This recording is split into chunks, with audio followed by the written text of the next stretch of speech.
নমস্কার, সময় 365-তে আপনাদের স্বাগত।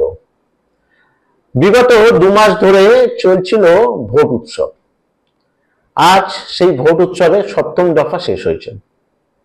তো বিভিন্ন লোকসভা কেন্দ্রে কে কটা সিট পেতে পারে বিভিন্ন দলই কিন্তু তার আগাম আভাস দিয়ে রেখেছে। এছাড়াও বিভিন্ন ভোট কুশলীরাও কিন্তু দিচ্ছে যে কে কতটা লোকসভা কেন্দ্র নিজেদের দখলে রাখতে পারবে।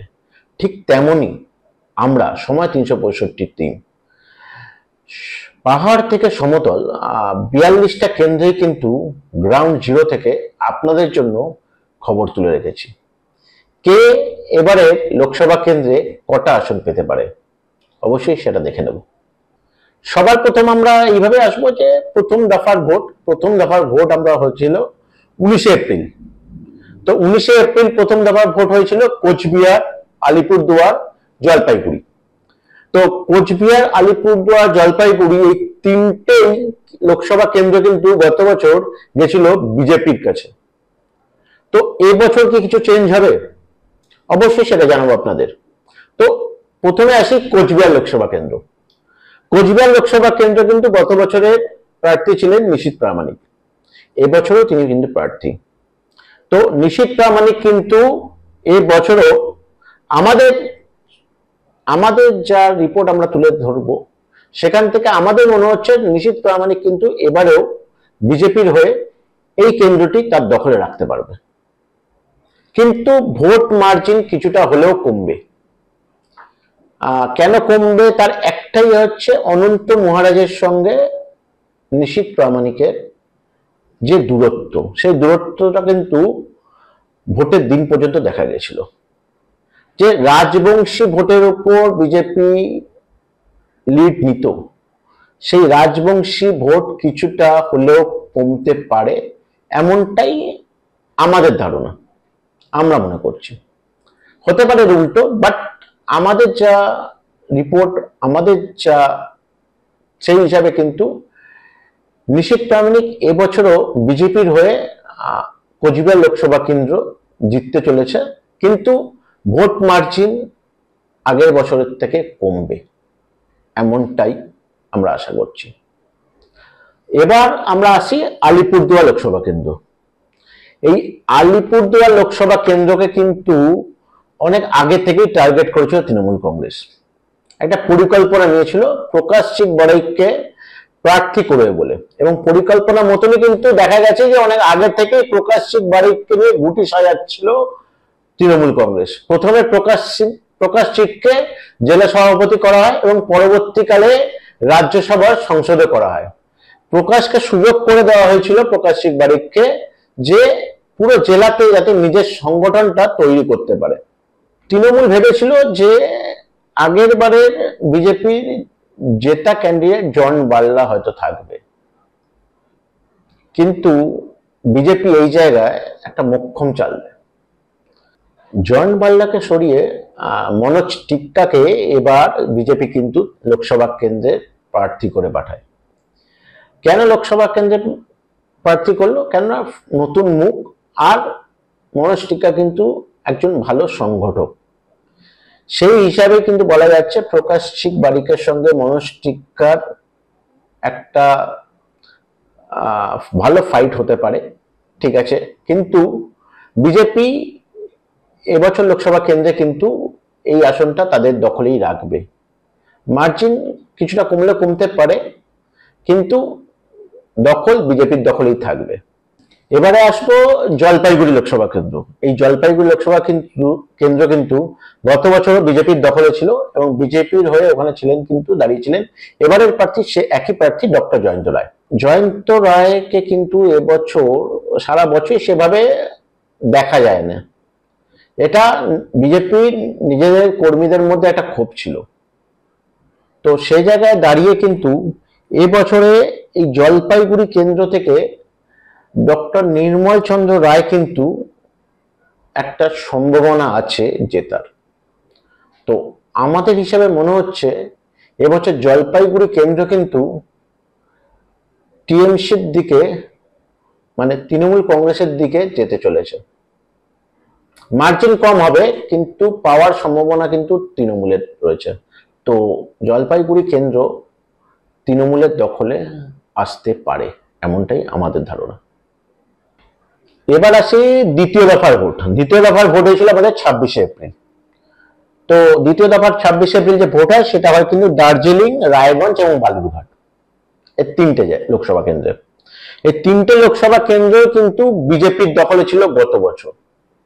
এবছর কি থাকবে? তো দার্জিলিং, প্রথমে দার্জিলিং নিয়ে বলি।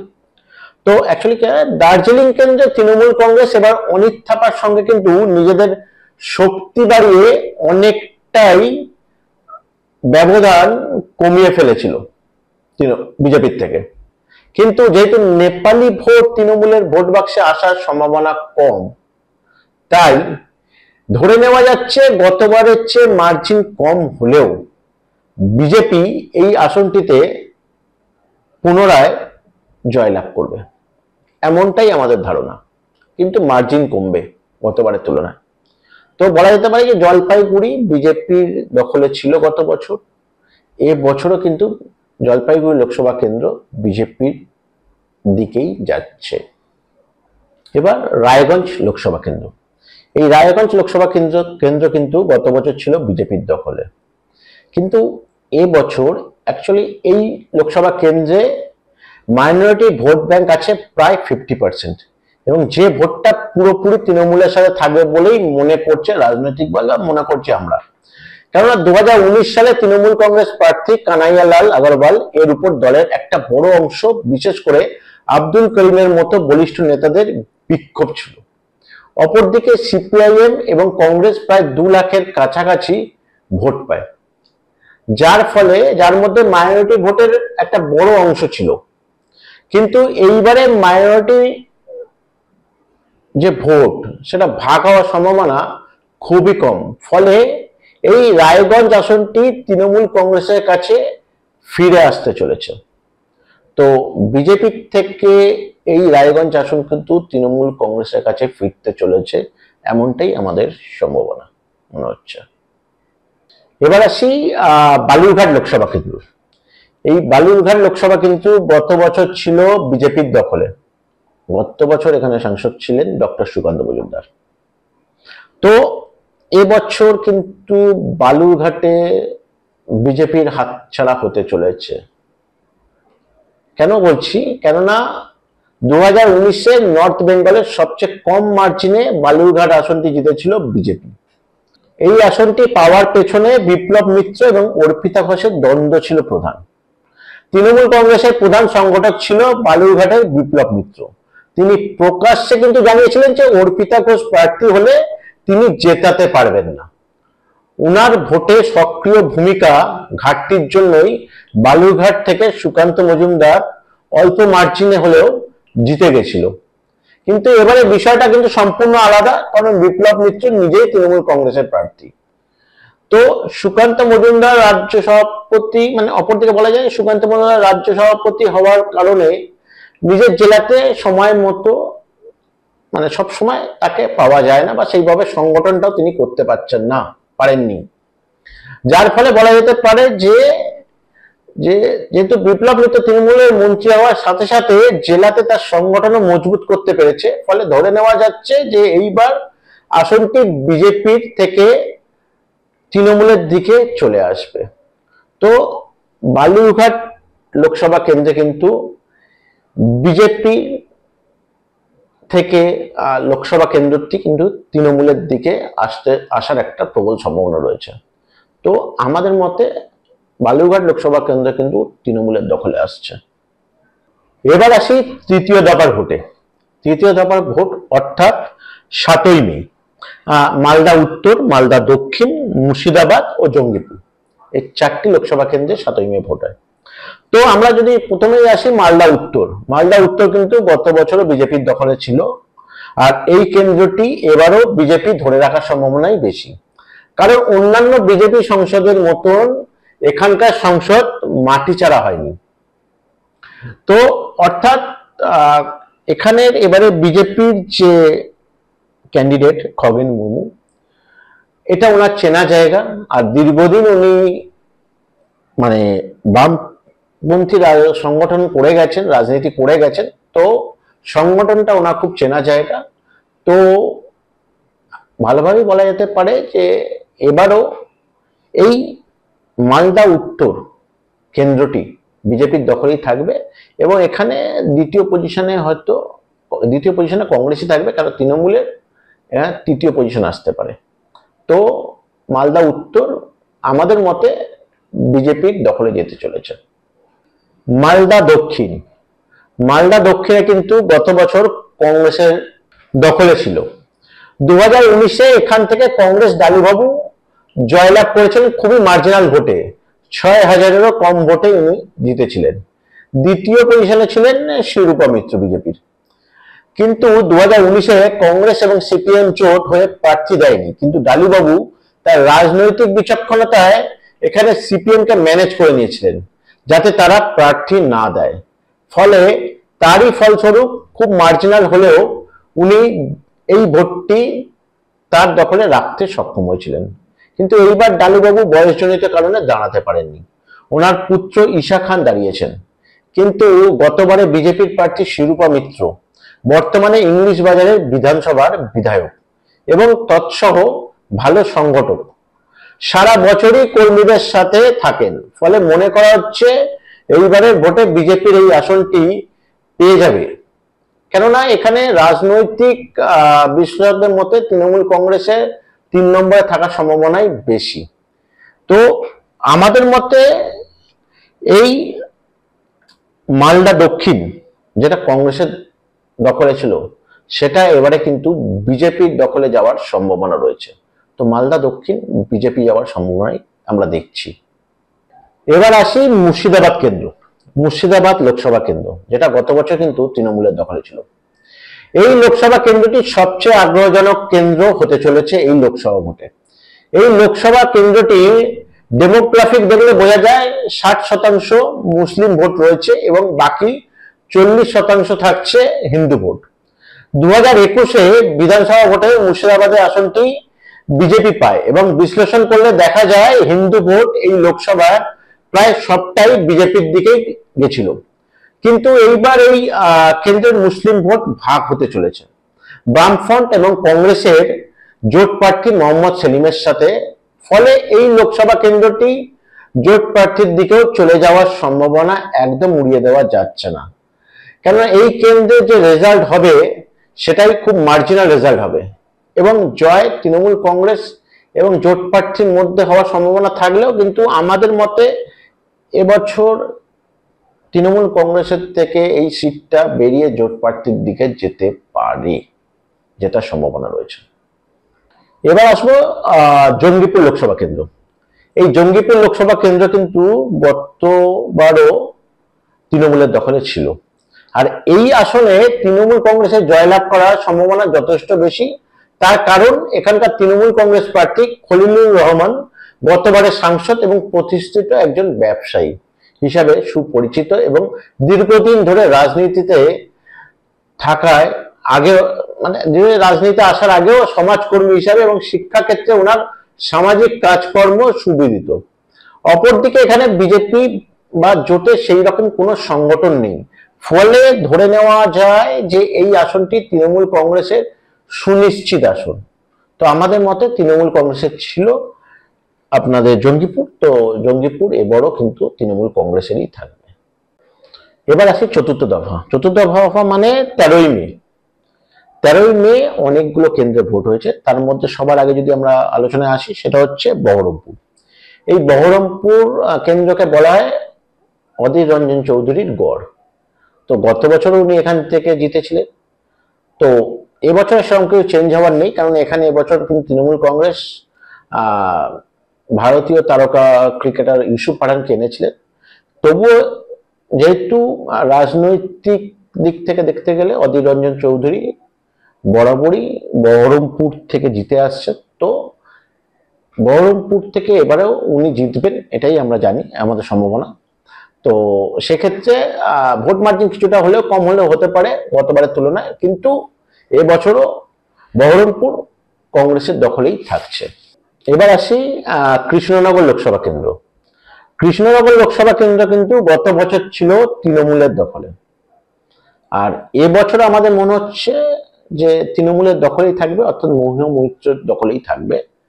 আহ কিছুটা হলেও একটা জায়গায় রয়েছে, কেননা এই কৃষ্ণনগর লোকসভা কেন্দ্রে প্রায় 27% মুসলিম ভোট রয়েছে। সেই মুসলিম ভোট কিন্তু মহুয়া মৈত্র একটা ভরসা। যদি এই মুসলিম ভোট যদি ভাগ হয় তাহলে এই আসনটা কিন্তু বিজেপির দিকেও চলে যাওয়ার সম্ভাবনা রয়েছে। কিন্তু তবুও আমাদের মনে হচ্ছে যে গতবারের মতো এবারও এই কৃষ্ণনগর লোকসভা কেন্দ্র তৃণমূলের দখলেই থাকবে। এবার আসি রানাঘাট লোকসভা কেন্দ্র। রানাঘাটের আসনে মুকুটমণি অধিকারীকে প্রার্থী করা তৃণমূলের পক্ষে লাভজনক হতে পারে। মতুয়া ভোটের একটা ভালো অংশ মুকুটমণির সাথে ছিল। আবার শেষ লগ্নে জগন্নাথ সরকারের ঘনিষ্ঠ জেলা পরিষদ সদস্য পূর্ণিমা দত্ত তৃণমূলে যোগদান করাতে তৃণমূল অনেকটা বাড়তি সুবিধা পেল জগন্নাথ সরকারের বিরুদ্ধে। বিজেপি দলের মধ্যে বিক্ষোভ আছে, তৃণমূলের ভোট কৌশলীরা খুব ভালোভাবেই এর সুবিধাটা নিয়েছে বলেই আমাদের মনে হচ্ছে। ফলে এই আসনটি তৃণমূলের পক্ষে রাখা যেতে পারে। এবার আসি আমরা বর্ধমান পূর্ব। বর্ধমান পূর্ব লোকসভা কেন্দ্র কিন্তু গত বছরও ছিল তৃণমূলের দখলে। এবছরেও আমাদের ধারণা যে বর্ধমান পূর্ব লোকসভা কেন্দ্র কিন্তু তৃণমূলের দখলেই থাকবে। এবার আসি আমরা বর্ধমান দুর্গাপুর। বর্ধমান দুর্গাপুর লোকসভা কেন্দ্র কিন্তু গত বছর ছিল বিজেপির। তো এবছর কিন্তু বর্ধমান দুর্গাপুর কেন্দ্রে বিজেপি তাদের ক্যান্ডিডেট হিসেবে নিয়ে এসছেন দিলীপ ঘোষকে। দিলীপ ঘোষ কিন্তু এবছর খুব ভালো ফল করবে বলে আমাদের মনে হচ্ছে, কারণ এবছরও এই সিটটা মানে এই লোকসভা কেন্দ্র বিজেপির দখলেই থাকবে, এটা আমাদের সম্ভাবনা মনে হচ্ছে। এবার আমরা আসা যাক আসানসোল লোকসভা কেন্দ্র। এই আসানসোল লোকসভা কেন্দ্রে কিন্তু গত বছর বিজেপির দখলে ছিল এবং বিজেপির হয়ে সেখানে কিন্তু প্রতিনিধিত্ব করেছিলেন বাবুল সুপ্রিয়। সেই বাবুল সুপ্রিয় এখন তৃণমূল কংগ্রেসের। তো এবছর আসানসোলে কিন্তু মানে আশা করা যাচ্ছে যে এবারে আসানসোল লোকসভা কেন্দ্রে তৃণমূলের দখলেই থাকবে এবং এখান থেকে শত্রুঘ্ন সিনহা জয়লাভ করবে, এমনটাই আমার মনে হচ্ছে, সম্ভাবনা রয়েছে। এবার আসে যাক বোলপুর লোকসভা কেন্দ্র। বোলপুর লোকসভা কেন্দ্র কিন্তু বলা যেতে পারে যে তৃণমূলের দখলেই থাকে। তো গতবারও তৃণমূলের দখলেই ছিল। এবছরও তৃণমূলের কংগ্রেসের ক্যান্ডিডেট মানে অসিত মালের কাছেই কিন্তু থাকবে। তো তৃণমূল কংগ্রেসের ছিল গতবার, এবছরও কিন্তু বোলপুর আপনার তৃণমূল কংগ্রেসের দখলেই থাকবে। এবার বীরভূম লোকসভা কেন্দ্রে আসবো। তো বীরভূম লোকসভা কেন্দ্রে কিন্তু গত বছর এখান থেকে লোকসভা ভোটে জিতেছিলেন শতাব্দী রায়। তিনি এবছরও দাঁড়িয়েছেন, এবছরও তিনি জয়লাভ করবেন, এটা বলা যেতেই পারে, এটা সুনিশ্চিত সিট। তো বীরভূম থেকে এবারও জয়লাভ করতে চলেছেন শতাব্দী রায়, আর আসনটি তৃণমূল কংগ্রেসের দখলেই থাকছে। এবার আসা যাক পঞ্চম দফার ভোটে।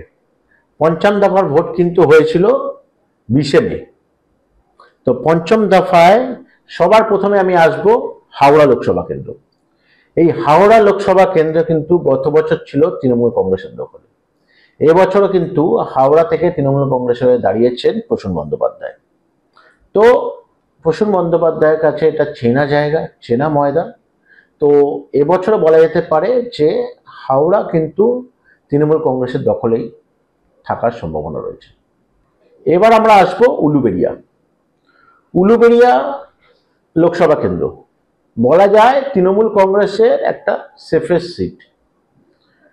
তো এই উলুবেড়িয়া লোকসভা কেন্দ্রে কিন্তু গত বছর তৃণমূল জিতেছিল, এবছরও সুনিশ্চিতভাবে বলা যেতে পারে যে উলুবেড়িয়া লোকসভা কেন্দ্র তৃণমূলের দখলেই আসতে চলেছে পুনরায়। এবার আমরা আসবো আরামবাগ লোকসভা কেন্দ্র। এই আরামবাগ লোকসভা কেন্দ্র কিন্তু গত বছর ছিল তৃণমূলের দখলে। গত বছরের প্রার্থী ছিলেন অপূর্বা পোদ্দার, তিনি কিন্তু খুব মার্জিনাল ভোটে জিতেছিলেন। কিন্তু এবছর অপূর্বা পোদ্দারকে না রেখে মিতালি বাগকে প্রার্থী করে তৃণমূল কংগ্রেস। স্বচ্ছ মুখ। তো মিতালি বাগ প্রচার হোক বা ভোটে মনে হচ্ছে এ বছরও তৃণমূল কংগ্রেস গতবারের চেয়ে বেশি মার্জিনে এই কেন্দ্রটা জয়লাভ করবে। তো তৃণমূল কংগ্রেসের পক্ষে পুনরায় যাবে এই আরামবাগ লোকসভা কেন্দ্র। এবার আসবো হুগলি লোকসভা কেন্দ্র। হুগলি লোকসভা কেন্দ্রকে কিন্তু এবারে খুব চর্চায় ছিল প্রচারের সময়, কেন তারকা খচিত একটা কেন্দ্র হয়ে দাঁড়িয়েছে। কেননা এখানে আগে গতবার কিন্তু বিজেপির হয়ে জিতেছিলেন লকেট চট্টোপাধ্যায়, তিনিও কিন্তু বিনোদন জগৎ থেকে এসেছেন। আর এবছর তাকে টেক্কা দিতে তৃণমূল কংগ্রেস নামিয়েছেন দিদি নাম্বার 1 অর্থাৎ রচনা বন্দ্যোপাধ্যায়কে। তো এবছর কিন্তু রচনা বন্দ্যোপাধ্যায় ক্রেজের কাছে লকেট চট্টোপাধ্যায় ক্রেজটা কিছুটা কম দেখা গেছে। তো আমাদের ধারণা এবছর কিন্তু হুগলি বিজেপির হাতছাড়া হতে চলেছে এবং হুগলি থেকে জিততে পারে রচনা বন্দ্যোপাধ্যায়, এমনই সম্ভাবনা তৈরি হয়েছে। তো হুগলি বিজেপির থেকে সরে তৃণমূল কংগ্রেসের দিকে যেতে চলেছে। এবার আমরা আসবো শ্রীরামপুর লোকসভা কেন্দ্র। শ্রীরামপুর লোকসভা কেন্দ্রে কিন্তু এবার হাড্ডাহাড্ডি লড়াই হতে চলেছে। নবীন ভার্সেস প্রবীণ, মানে কল্যাণ বন্দ্যোপাধ্যায় ভার্সেস দীপশিতা। তো এই একটা কেন্দ্র কিন্তু প্রচন্ড টাফ লড়াই হতে চলেছে। কিন্তু তবুও যেহেতু গতবারে তৃণমূল কংগ্রেসের দখলেই ছিল এই শ্রীরামপুর কেন্দ্রটি এবং বর্ষিয়ার নেতা কল্যাণ বন্দ্যোপাধ্যায় বহুদিন ধরে রাজনীতির সঙ্গে যুক্ত রয়েছে, তো হয়তো এই কেন্দ্রটা পুনরায় ধরে রাখতে সক্ষম হবে তৃণমূল কংগ্রেস, এমনটাই সম্ভাবনা রয়েছে। এবারে আমরা সরাসরি চলে আসবো ব্যারাকপুর লোকসভা কেন্দ্র। এই ব্যারাকপুর লোকসভা কেন্দ্র কিন্তু ভোটের সময় দেখা গেছিল খুব উত্তপ্ত বাক্য বিনিময় হতে। এই ব্যারাকপুর লোকসভা কেন্দ্রে গত বছর কিন্তু এই ব্যারাকপুর লোকসভা কেন্দ্র ছিল বিজেপির দখলে, অর্থাৎ অর্জুন সিংয়ের দলে, অর্জুন সিংয়ের দখলে। পরবর্তীকালে অর্জুন সিং কিন্তু তৃণমূল কংগ্রেসে আসে, আবার এবছর লোকসভা টিকিট না পাওয়া উনি আবার বিজেপিতে ব্যাক করেন এবং বিজেপির টিকিটে তিনি এবছর ব্যারাকপুর কেন্দ্র থেকে লড়েন। কিন্তু এই অর্জুন সিংয়ের বারবার আসা যাওয়াটাকে হয়তো সেইভাবে এফেক্ট, খুব বাজেভাবে এফেক্ট পড়েছে ব্যারাকপুর, সেটা আমরা করতে গিয়ে দেখেছি ভোটের সময়। তো আমাদের ধারণা এবছর কিন্তু এই ব্যারাকপুর লোকসভা কেন্দ্র কিন্তু বিজেপির হাত থেকে বেরিয়ে তৃণমূল কংগ্রেসের হাতে যেতে পারে। পার্থ ভৌমিক এখানে ভালো ভোটে জিততে পারে, এমনটাই সম্ভাবনা রয়েছে। এবার আমরা আসবো এই পঞ্চম দফায় শেষ লোকসভা কেন্দ্র, সেটা হচ্ছে বনগাঁ লোকসভা কেন্দ্র। এই বনগাঁ লোকসভা কেন্দ্রে কিন্তু বিজেপির দখলে ছিল, অর্থাৎ শান্তনু ঠাকুরের দখলে ছিল গতবার। এবছরও শান্তনু ঠাকুরের দখলেই যাওয়ার সম্ভাবনা রয়েছে। কিন্তু তবু বলবো যে তৃণমূল কংগ্রেসের যে প্রার্থী ছিলেন বিশ্বজিৎ দাস, ওনার সঙ্গে কিন্তু খুব হাড্ডাহাড্ডি একটা লড়াইয়ের জায়গা রয়েছে। শান্তনুর আমাদের হিসাবে শান্তনু ঠাকুর জয়লাভ করবেন, কিন্তু ভোটের মার্জিনটা এবারে অনেকটাই কমবে, এমনটাই আমাদের ধারণা। এবার আসবো আমরা ষষ্ঠ দফার ভোট। ষষ্ঠ দফার ভোট অর্থাৎ 25শে মে। এই 25শে মে যেসব কেন্দ্রে ভোট হয়েছে তার মধ্যে সবার আগে আমরা শুরু করব পুরুলিয়া দিয়ে। পুরুলিয়ায় কিন্তু গত বছর বিজেপির দখলে ছিল পুরুলিয়া লোকসভা কেন্দ্র, কিন্তু এবছর তৃণমূলের দখলে আসতে চলেছে শান্তিরাম মাহাতোর হাত ধরে। তৃণমূল এবছর পুরুলিয়ায় তাদের দখলে রাখতে পারবে, এমনটাই আমাদের মনে হচ্ছে। এবার আমরা আসবো বহু চর্চিত কাঁথি লোকসভা কেন্দ্র। কাঁথি লোকসভা কেন্দ্র কিন্তু গত বছর তৃণমূল কংগ্রেসের দখলে ছিল, কিন্তু যেহেতু অধিকারী পরিবার পুরোটাই এবার এখন বিজেপিতে রয়েছে, তো কাঁথি লোকসভা কেন্দ্র কিন্তু এবারে বিজেপির দখলেই যেতে চলেছে। তো সৌমেন্দু অধিকারী হাত ধরে বিজেপির ঘরে আসতে চলেছে কাঁথি লোকসভা কেন্দ্র। এবারে যে লোকসভা কেন্দ্র নিয়ে আলোচনা করব, সেই লোকসভা কেন্দ্র নিয়ে কিন্তু এবারে হাই ভোল্টেজ লোকসভা কেন্দ্র। কেননা তমলুক লোকসভা কেন্দ্রে যেমন দাঁড়িয়েছেন প্রাক্তন বিচারপতি অভিজিৎ গঙ্গোপাধ্যায়, একদম নতুন মুখ রাজনীতিতে, সেরকমই প্রথমবারের জন্য ভোটে দাঁড়িয়েছেন তৃণমূল কংগ্রেসের দেবাংশু ভট্টাচার্য। অপরদিকে সিপিআইএম বাম প্রার্থী, সেও কিন্তু একদমই নতুন। তো এখানে লড়াইটা মূলত কিন্তু তৃণমূল ও বিজেপির মধ্যে। যেহেতু এই তমলুক বলুন, শুভেন্দু অধিকারী গড় বলা হয়, তো তমলুক কিন্তু আমাদের মতে 50-50 চান্স। তবুও যেহেতু শুভেন্দু অধিকারী গড়, তো এইখানে বিজেপি এগিয়ে যাওয়ার সম্ভাবনাটা রয়েছে। তো আমাদের মতে তমলুক লোকসভা কেন্দ্র বিজেপির দখলে যেতে পারে। এবার আমরা আসবো তারকা খচিত ঘাটাল লোকসভা কেন্দ্র। ঘাটাল লোকসভা কেন্দ্র গত বছরও তৃণমূলের দখলে ছিল, এবং দেব ছিলেন, অভিনেতা দেব। তো এবছর কিন্তু ঘাটালে দেবের বিপরীতে রয়েছে হিরণ, তিনি অভিনেতা।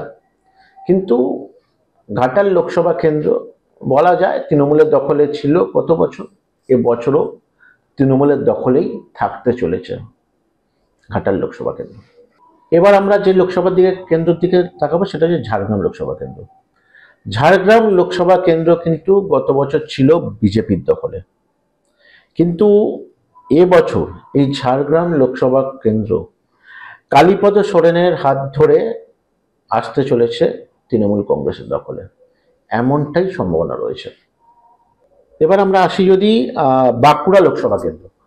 বাঁকুড়া লোকসভা কেন্দ্র কিন্তু গত বছর ছিল বিজেপির দখলে, কিন্তু এই বছর বাঁকুড়া লোকসভা কেন্দ্র কিন্তু তৃণমূলের দখলে আসতে চলেছে অরূপ চক্রবর্তীর হাত ধরে, এমনটাই তৃণমূলে এখানে জেতার সম্ভাবনা অনেকটাই। এখন যে লোকসভা কেন্দ্র নিয়ে আলোচনা করব সেই লোকসভা কেন্দ্র কিন্তু খুবই চর্চিত, সেটা হচ্ছে বিষ্ণুপুর লোকসভা কেন্দ্র। বিষ্ণুপুর লোকসভা কেন্দ্র নয়, এখানে সৌমিত্র খা ও সুজাতা খা তাদের যে লড়াই, সেই লড়াইটা কিন্তু ফুটে উঠেছে ভোট কেন্দ্র। তো গত বছর কিন্তু এই লোকসভা কেন্দ্র বিজেপির দখলে ছিল, কিন্তু এবারও মনে হচ্ছে যে এই বিষ্ণুপুর লোকসভা কেন্দ্রটা বিজেপির দখলেই থাকবে। এবার আমরা আসবো মেদিনীপুর লোকসভা কেন্দ্র। এই মেদিনীপুর লোকসভা কেন্দ্র কিন্তু ছিল বিজেপির দখলে, এবং এখান থেকে সেবার ছিলেন কিন্তু দিলীপ ঘোষ। সেই দিলীপ ঘোষকে সরিয়ে এবার কিন্তু বর্ধমানে পাঠিয়ে দেওয়া হয়েছে, এবং এই মেদিনীপুর কেন্দ্র কিন্তু দাঁড় করানো হয়েছে বিজেপির হয়ে অগ্নিমিত্রা পালকে। তো সেটা কিন্তু বিজেপির আমাদের এতে মনে হচ্ছে যে অগ্নিমিত্রা পাল কিন্তু এবারে বিজেপিকে লিড দিতে পারবে না এই লোকসভা কেন্দ্র। সেক্ষেত্রে কিন্তু তৃণমূল কংগ্রেসের পাওয়ার সম্ভাবনা অনেকটাই বেড়ে গেছে, কারণ দিলীপ ঘোষ এখানে প্রার্থী হলে এই কেন্দ্র দিলীপ ঘোষেরই থাকতো। তো দিলীপ ঘোষ একটা ফ্যাক্টর। তো আমাদের মতে জুন মালিয়ার হাত ধরে মেদিনীপুর লোকসভা কেন্দ্র তৃণমূলের ঘরে আসার সম্ভাবনা রয়েছে। এবার আমরা আসব সপ্তম দফা তথা শেষ দফা, অর্থাৎ 1 জুন। আজ 9টি লোকসভা কেন্দ্রে ভোট হয়েছে, এবং ভোটের মাধ্যমে 2024 লোকসভা ভোট গ্রহণ পর্ব আজ শেষ হয়ে গেছে। তো সবার প্রথমে আসব যে দমদম লোকসভা কেন্দ্র। এই দমদম লোকসভা কেন্দ্রে কিন্তু এবছর সুজন চক্রবর্তী বামপন্থী হিসেবে দাঁড়ানো জোট প্রার্থী হিসাবে, তো সেখানে কিন্তু সৌগত রায়ের মার্জিনে কিছু কম করতে পারে। কিন্তু যেহেতু তিনবারের সাংসদ সৌগত রায়, উনি রাজনৈতিক এটা খুব ভালোভাবেই জানেন। তো আমাদের ধারণা গতবারের মতো এবারেও তৃণমূল কংগ্রেসের দখলেই থাকবে এই দমদম লোকসভা কেন্দ্র, এবং হয়তো মার্জিন কিছুটা কম হয়, বাট তৃণমূল কংগ্রেসের দখলেই থাকতে চলেছে দমদম লোকসভা কেন্দ্র। এবার আমরা আসবো মথুরাপুর লোকসভা কেন্দ্র। এই মথুরাপুর লোকসভা কেন্দ্র কিন্তু গতবার তৃণমূল কংগ্রেসের দখলে ছিল, এবছরও বাপি হালদারের হাত ধরে তৃণমূল কংগ্রেসের দখলেই থাকতে চলেছে মথুরা লোকসভা কেন্দ্র। এটাই আমাদের মনে হচ্ছে, এটাই সম্ভাবনা। এবার আমরা দেখব জয়নগর লোকসভা কেন্দ্র। জয়নগর লোকসভা কেন্দ্র কিন্তু তৃণমূলের দখলেই ছিল, আর এই বছরও তৃণমূল কংগ্রেসের দখলেই থাকবে, এটাই সম্ভাবনা, এরকমই হতে চলেছে। বারাসাত লোকসভা কেন্দ্র, এবার আসা যাক বারাসাত লোকসভা কেন্দ্র। বারাসাত লোকসভা কেন্দ্রে গতবারও তৃণমূল কংগ্রেসের দখলেও ছিল, এবছরও তৃণমূল কংগ্রেসের দখলেই থাকবে কাকলি ঘোষ দস্তের হাত ধরেই। এটা এমনই সম্ভাবনা, এমনটাই থাকবে, আমাদের সম্পূর্ণ ধারণা আছে। এবার যে লোকসভাটা নিয়ে আলোচনা করব সেটা নিয়ে কিন্তু মাস 2-3 ধরে খুবই চর্চায় হয়েছে, সেটা হচ্ছে বসিরহাট লোকসভা কেন্দ্র। কেন? তার মধ্যেই পড়ে সন্দেশখালী। তো সন্দেশখালী কাণ্ড নিয়ে আমরা প্রত্যেকেই জানি, যে নতুন করে বলার কিছু নেই। তো সেই সন্দেশখালী কাণ্ড থেকে অনেকেই ভেবেছিলেন যে এই বসিরহাট কেন্দ্রটা হয়তো এবারে তৃণমূলে হাতছাড়া হবে, বাট আমাদের যা গ্রাউন্ড জিরো রিপোর্ট, আমাদের টিম যে রিপোর্ট দেখেছে বা যেভাবে ভোট হয়েছে এবারে, তো আমাদের মতে বসিরহাট লোকসভা কেন্দ্র যেমন তৃণমূল কংগ্রেসের ছিল, এ বছরও তৃণমূল কংগ্রেসের থাকবে, এমনটাই আমাদের ধারণা। এবারে আসবো বহু চর্চিত যাদবপুর লোকসভা কেন্দ্র। যাদবপুর লোকসভা কেন্দ্রে কিন্তু এবছর মিমি চক্রবর্তীর জায়গায় তৃণমূল কংগ্রেস দাঁড় করিয়েছে সায়নী ঘোষকে। তেমনি সুজন চক্রবর্তীর জায়গা উনি ছেড়ে দিয়েছেন, ছেড়ে দমদমে চলে গেছেন, সে জায়গায় দাঁড়িয়েছেন নবীন সৃজন, আর তার সাথে দাঁড়িয়েছেন কিন্তু বিজেপির অনির্বাণ গাঙ্গুলি। তো আমাদের এখানে মনে হচ্ছে মূলত লড়াইটা কিন্তু তৃণমূলের সাথে বাম প্রার্থীর, আর এখানে মার্জিন হয়তো কমবে গতবারের তুলনায় তৃণমূলের, কিন্তু এখান থেকে এবছরও যাদবপুর লোকসভা কেন্দ্র ধরে রাখতে সক্ষম হবে তৃণমূল কংগ্রেস। এবারে আমরা আসব কলকাতা দক্ষিণ। কলকাতা দক্ষিণে বরাবরই এটা তৃণমূলের একটা শক্ত গড় বলা যায়, ঘাঁটি বলা যায়। তো এবারও মালা রায়ের হাত ধরে আবারও এই লোকসভা কেন্দ্র দক্ষিণ কলকাতা তৃণমূল কংগ্রেসের দখলেই থাকবে। 42টা লোকসভা কেন্দ্রের মধ্যে 41টা লোকসভা কেন্দ্র নিয়ে আমরা বলে ফেলেছি অলরেডি, কিন্তু এবার আমরা আসবো লাস্ট তথা শেষ যে কেন্দ্র, সেটা হচ্ছে কলকাতা উত্তর। এই উত্তর কলকাতা লোকসভা কেন্দ্রকে নিয়ে কিন্তু এবারে ঝড় বয়ে গেছে ভোটের আগের থেকে। কেননা তৃণমূল কংগ্রেসের বিধায়ক তাপস রায় উনি কিন্তু দল বদল করে বিজেপিতে গেছেন, এবং বিজেপিতে যাওয়ার পরে লোকসভা টিকিটও পেয়েছেন। তো মূলত যেটা সবসময় উনি তৃণমূলে থাকাকালীনও দেখা গেছিল সুদীপ বন্দ্যোপাধ্যায়ের সঙ্গে তাপস রায়ের যে লড়াই, সেই লড়াই কিন্তু এবার ভোটের ময়দানে, লোকসভা ভোটের ময়দানে তো খুবই হাড্ডাহাড্ডি লড়াই হতে চলেছে। কেননা তৃণমূল কংগ্রেসের দখলেই থাকে এই নর্থ কলকাতা, মানে উত্তর কলকাতা, কিন্তু তাপস রায় বিজেপিতে যাওয়ায় এবছর কিন্তু খুবই হাড্ডাহাড্ডি লড়াই হবেই এটা। আর সেখানে কিন্তু আমাদের মনে হচ্ছে মার্জিনাল ভোট হলেও এগিয়ে তাপস রায় রয়েছে এই কেন্দ্র থেকে। তো আমাদের মনে হচ্ছে যে এবছরে উত্তর কলকাতার হাওয়া বদলে বিজেপির দিকেও যেতে পারে। এতক্ষণ আপনাদের সঙ্গে 42টা লোকসভা কেন্দ্র নিয়ে আমরা কিন্তু আলোচনা করলাম। তবু এক নজরে আর একবার আপনাদের সঙ্গে আমি আলোচনা করে নিতে চাইছি যে বলে নিতে চাই যে কোচবিহার থেকে কিন্তু আসতে চলেছে বিজেপি, আলিপুরদুয়ার থেকেও বিজেপি পাবে, জলপাইগুড়ি কিন্তু এবারে তৃণমূলের দখলে যাচ্ছে, আর যদি দেখি দার্জিলিং কিন্তু বিজেপির দখলেই থাকবে, রায়গঞ্জ বিজেপির ছিল এবারে তৃণমূলের যাচ্ছে। আমাদের হিসাবে বালুরঘাটে কিন্তু সুকান্ত মজুমদারের জায়গায় কিন্তু তৃণমূলের বিপ্লব মিত্র এবারে জয়লাভ করতে পারে, এমনটাই সম্ভাবনা কিন্তু রয়েছে। মালদা উত্তর কিন্তু বিজেপির দখলে ছিল, এবারেও বিজেপির দখলে থাকবে। মালদা দক্ষিণ গতবার কংগ্রেসের ছিল, কিন্তু আমাদের মতে এবারে বিজেপি সেখানে শিরূপা মিত্র জিততে পারে। মুর্শিদাবাদে কিন্তু গত বছর ছিল তৃণমূলের দখলে, কিন্তু এবারে খুব সম্ভাবনা রয়েছে জোট প্রার্থীর দিকে। আর এরপরে আসি আমরা জঙ্গিপুর। জঙ্গিপুর কিন্তু তৃণমূলের দখলে ছিল, এ বছরও তৃণমূল কংগ্রেসের দখলেই থাকবে খলিলুর রহমানের হাত ধরে। চতুর্থ দফায় যে এখানে ভোট হয়েছে সেটা হচ্ছে বহরমপুর। বহরমপুর গত বছর কংগ্রেসের ছিল, এ বছরও কিন্তু কংগ্রেসের দখলেই থাকবে, অধীর রঞ্জন চৌধুরীর দখলে। কৃষ্ণনগর গত বছর তৃণমূলের ছিল, এ বছরও তৃণমূল কংগ্রেসে থাকবে, মার্জিনটা কম হলেও হতে পারে। রানাঘাট লোকসভা কেন্দ্র, রানাঘাট লোকসভা কেন্দ্রে কিন্তু এবছর তৃণমূল কংগ্রেস মুকুলমণির হাত ধরে দখল করতে চলেছে। বর্ধমান পূর্ব, বর্ধমান পূর্ব কিন্তু তৃণমূলের দখলে ছিল এবং ডক্টর শর্মিলা সরকারের হাত ধরে কিন্তু তৃণমূলের থাকবে।